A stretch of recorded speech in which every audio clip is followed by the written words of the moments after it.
මේ කරල් ව්‍යංජනයක් හදන්න හදන්නේ. මම මේකට භාවිතා කරනවා ක්ලේ පොට් එකක්. ක්ලේ පොට් එකක් අරගෙන ඒක ලිපේ තියලා මේ මඩ රස්නේ ගින්දර ගොඩක් දාලා නෑ. චූට්ට නිකන් රස්නේ ඩුයින්. ඊට ඔයිල් එකතු කරගන්න. ඔයාලා පාවිච්චි කරන ඕනම තෙල් එකක් ඔයාලා කැමති එකක් දාන්න පුළුවන්. දාලා ටික වෙලා විනාඩියක් වගේ රත් වෙන්න තියෙනවා. රත් වෙන්න තියලා මේ ආකාරයට මම අරන් තියෙනවා මෙතන අමු මිරිස්, සුදු ලූණු, කරපිංච, රතු ලූණු, තක්කාලි, මේ වගේම මේ පොඩක් කුරුඳු කුතු කෑල්ල. මේවා එකින් එක මේ තෙල් එකට දාගන්න ඕනේ. මුලින්ම කරන්නේ කරපිංච ටික එකතු කරගන්න. ඔයාලට එහෙනම් දැන් ඒකේ බිපුල දාන සත්‍යයක් එනවා. ඒකම මම කරන්නේ සුදු ලුණු ටිකක් එකතු කරනවා. සුදු ලුණු ටික එකතු කරලා පොඩ්ඩක් එක හැඳි ගන්න ඕනේ. ඒකදාන සුදු ලුණු රත්තරන් පාට වෙනකම් බැදෙන්න ඕනේ. ඒ වගේම ඒක අර සුවඳක් එන්නත් ඕනේ.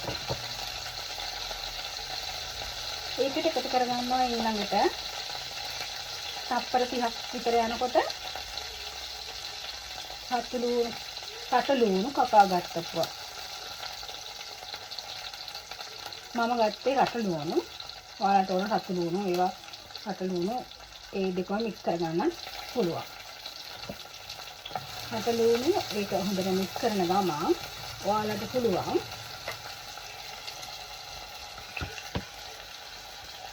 ලුණු ස්වල්පයක් දාන්න. මේ ලුණු මේ රතු ලුණු තෙල් එකට දාලා ලුණු දාන්නේ ගොඩක් වෙලාවට අර ඒකේ තියෙන මේ වෙට් ගතිය ඇබ්සෝබ් වෙන්න. එතකොට ඒක ගොඩක් අර ලුණු වලට උරා ගන්නවා. කෑම රස වෙනවා. එතන මම කුණුදු පොතු කෑල්ලක් දානවා. මම ගොඩක් ගන්න නැහැ. මොකද කෑම කුණුදු රස වෙනවා එනවා. ඊපස්සේ අමු මිරිස් ඒකම තක්කාලි දිරි භාගයක් කපලා දාන්න තියෙනවා. දැන් මම මේක පොඩ්ඩක් විනාඩියක් වගේ යනකම් හොඳට කටේ මික්ස් කරගන්න ඕනේ.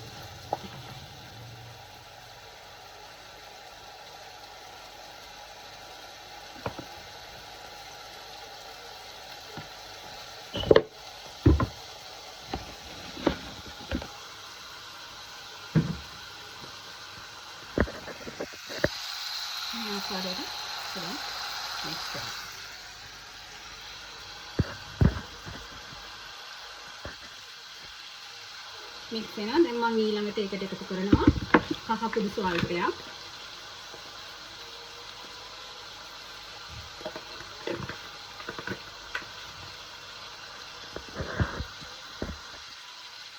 ඒකම එකතු කරනවා තුන පහ කුඩු ස්වල්පයක්. විශාල වශයෙන් එකතු කරන්න ඕනේ යාන්තම්. ඒකම මම මිරිස් කුඩු ඉතාමත්ම ස්වල්ප එකතු කරන්නේ. මොකද ඒක මිරිස් රස එනවා කෑම එකේ. ඉතින් පොඩ්ඩක් එකතු කරන්න ඕනේ. මේ කිරටනේ හදන්නේ අපි. මිරිස් රස වැඩි කරාම මේ කෑම එක රස නැහැ. එහෙම. ඊපස්සේ ඒක හොඳට මෙහෙම හැඳි ගා ගන්න. හැඳි ගාලා දැන් මේක හොඳට මැලවිලා තුරු ඇවිල්ලා තියෙනවා. ඒකම මම මේකට දානවා මෑ කරල් ටික. මේ කපාගත්ත මෑ කරල් තියෙනවා. අලත් අරගෙන තියෙනවා. මෑ කරල් ටික දාලා ඒක අර හොඳට උරා ගන්න එපේ. ඒකයි මම මුලින් මෑ කරල් ටික දාන්නේ. අල ටික මම වෙන් කර ගන්නවා.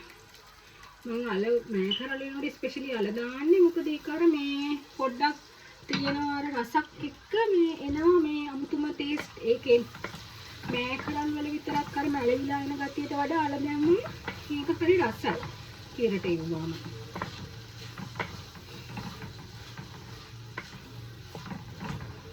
ඔයාලට පේනවා මම දැන් පෙන්නන්නම් මේක.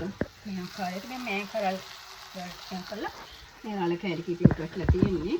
දැන් මේ කපාගත්ත අල පොඩියට කපලා තියෙන්නේ. ටිකක් ටිකක් කරලා.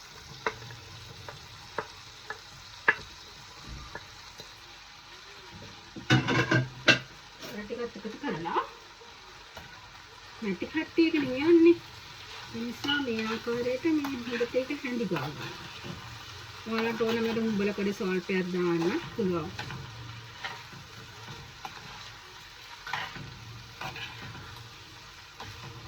මේක මම කැමති රෙසිපි එක. මේ කරලා දුන්න සමහරව අල දාන්නේ සමහරු දානවා. සමහරු ඔය දාන ගෙවල් වලට විශේෂ අවස්ථාවක දැන් බෝංචි වලට අල දාන්නේ ඒ වගේ. සමහරවදී හරි කැමති අල දාලා කෑම හදන්න. එහෙම ඒකට ඒක අර අමුතු ටේස්ට් එකක් එනවා. මම මේකට මේ උඹලකඩ දෙන්න උඹලකඩ කුඩු ඉර බෝතල් තුන චුට්ටක් එකතු කරගෙන නැත්නම් උඹලකඩ රස වෙන කැමති බෝතල්.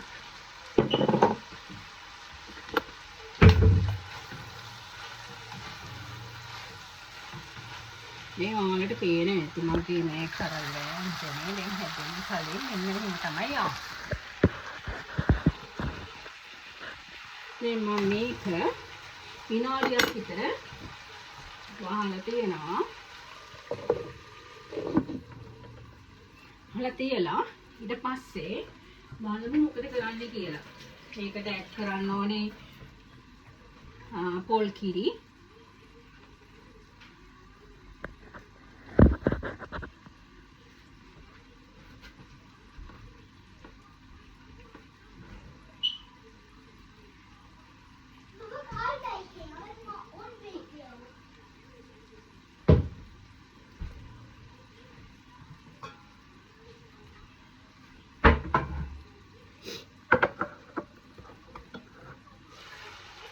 මේකට පොල් කිරි මේ අරන් තියෙන මේ තියෙන මේ ටින් එක මම ගොඩක් දාන්නේ සාමාන්‍ය ප්‍රමාණයක් දාලා. හොඳට කිරි අඩු වෙන්න ඕන තරමට කෑම වල කොලෙස්ටරෝල් අඩුයි කෑම කන්නත් පුළුවන් බයක් නැතුව. මොකද අපි මේ අල වලින් හොඳට පිෂ්ඨය හම්බෙනවා එනර්ජි. එතකොට මෑ කරල් කියන්නේ හොඳ ගුණදායී ආහාරයක්. මිනරල්ස් තියෙන fresh vegetables ගන්න විශේෂයෙන් ඔය පොහොර ගහන්න නැති එහෙම ගොඩක් chemicals එහෙම නැති මේකට කැමති නම් අපිට පුළුවන් මේ පොඩ්ඩක් වගේ අර දැන් පොල් කිරි ටික් එකනේ මම ගත්තේ ටින් එකේ මම මේක පොඩ්ඩක්වත් කනලා වතුර දාලා කුක් කරලා නැහැ.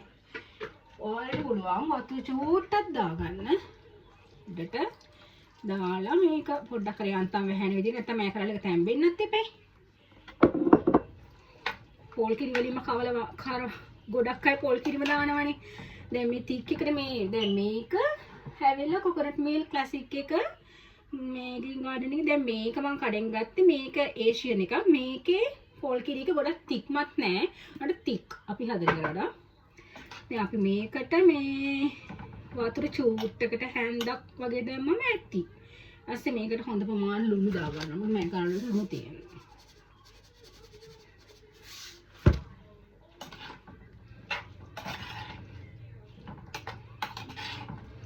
ලුණු දාලා ඊට පස්සේ අපි මේක හොඳට කුක් කරගමු. දැන් මේකට අපි තව වතුර චූට්ටක් දාමු. මොකද නැත්තම් වතුර මදි වගේනේ. ඒ රස හොඳට තැම්බිලා එන්න ඕනේ. ඒකට කිරි චුට්ටක් දාලා ඉතින් මම පොඩ්ඩයි දාලා. මොකද සමහර පිය කිරි මිටි කිරි හැම කියලා දානවනේ. මේ හරි. දැන් මම පෙන්නන්නම් මේක ගාන්ට ඔයාලා මේක දාලා මේක වහලා තියන්න ඕනේ. මේක හොඳට තැම්බෙන්න. දැන් මේක නුඹ දාලා තියෙන්නේ හොඳට අනන්න. හොඳට අනලා මේක හොඳට භාජනයේ පිටින්ම වහලා තියන්න. මැටි භාජනයක් අරගෙන තියෙන්නේ. මැටි භාජනය වෙනකොට හරිම රසයි ඒ කෑම එක. රසට එනවා. හරිද? දැන් බලන්න මේ ආකාරයට ඇවිල්ලා තියෙනවා. ඉතින් ඔයාලා මේක දැන් ඔහොම තියලා තියන්නකෝ. තියලා විනාඩි දෙක තුනකට පස්සේ හොඳට කුක්කරේ ඇරගෙන බලන්න. ටිකක් ගින්දරත් වැඩි කරලා කොහොමද කියලා ව්‍යංජනේ ඉදිලා ආවට පස්සේ රසම රසයි. ඉතින් ඔය තමයි මේ කරල් ව්‍යංජනේ හදන්නේ.